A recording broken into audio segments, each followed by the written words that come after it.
বিসমিল্লাহির রহমানির রহিম। আজকের আলোচনার বিষয় হচ্ছে চলচ্চিত্র অভিনেত্রী নুসরাত ফারিয়াকে নিয়ে। প্রিয় ভিউয়ার্স, আপনারা নিশ্চয়ই জানেন খুব শীঘ্রই চলচ্চিত্র অভিনেত্রী নুসরাত ফারিয়াকে এয়ারপোর্ট থেকে অ্যারেস্ট করা হয়েছে। প্রিয় ভিউয়ার্স, নুসরাত ফারিয়ার মাত্র সামান্য একটা চুনোপুঁটি। নুসরাত ফারিয়ার বিরুদ্ধে অভিযোগ ছিল স্বৈরা শাসক যখন পলায়ন করে ওই সময় নাকি ছাত্রদের উপর বা সাধারণ জনগণের উপর গুলি করার মানে ওদেরকে মেরে ফেলার অভিযোগ ছিল নুসরাত ফারিয়ার বিরুদ্ধে। প্রিয় ভিউয়ার্স, নুসরাত ফারিয়া একটা চুনোপুঁটি মাত্র।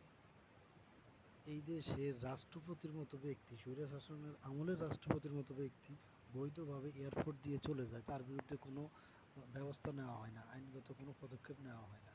রাষ্ট্রপতি ছাড়াও স্বৈরা শাসকের আমলের স্পিকার শিরিন শারমিন এখনও দেশে অবস্থান করতেছে, তার বিরুদ্ধে কোনো ব্যবস্থা নেওয়া হয় না।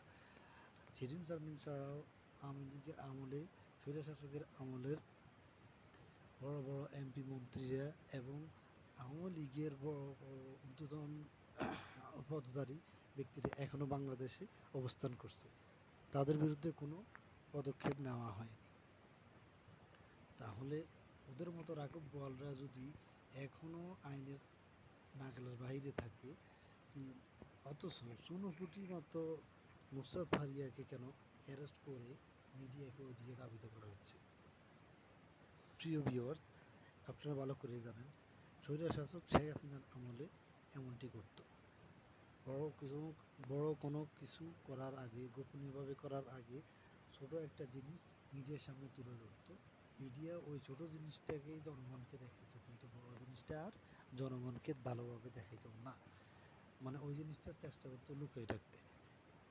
এখন এই সরকারও কি স্বৈরশাসক আওয়ামী লীগের দেখানো রাস্তায় হাঁটতেছে? আমার তো মনে হয় ওইরকম কিছুই। তা না হলে চুনোপুঁটির মতো নুসরাত ফারিয়াকে অ্যারেস্ট করার এই মুহূর্তে ওইরকম কোনো দরকারই নেই। দরকার এখন আওয়ামী লীগের ঊর্ধ্বতন কর্মকর্তাদেরকে অ্যারেস্ট করা, আওয়ামী লীগের আমলের এমপি মন্ত্রীদেরকে অ্যারেস্ট করা, আওয়ামী লীগের নেতাকর্মীদেরকে অ্যারেস্ট করা। কিন্তু তা না করে করতেছে নুসরাত ফারিয়ার মতো চুনোপুঁটিকে অ্যারেস্ট। ভাই, আমি এটার বিরোধিতা করি, চরম বিরোধিতা করি। কারণ নুসরাত ফারিয়া একটা চুনোপুঁটি মাত্র।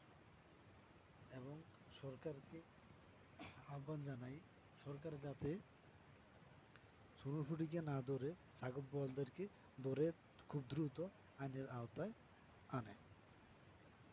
খোদা হাফেজ।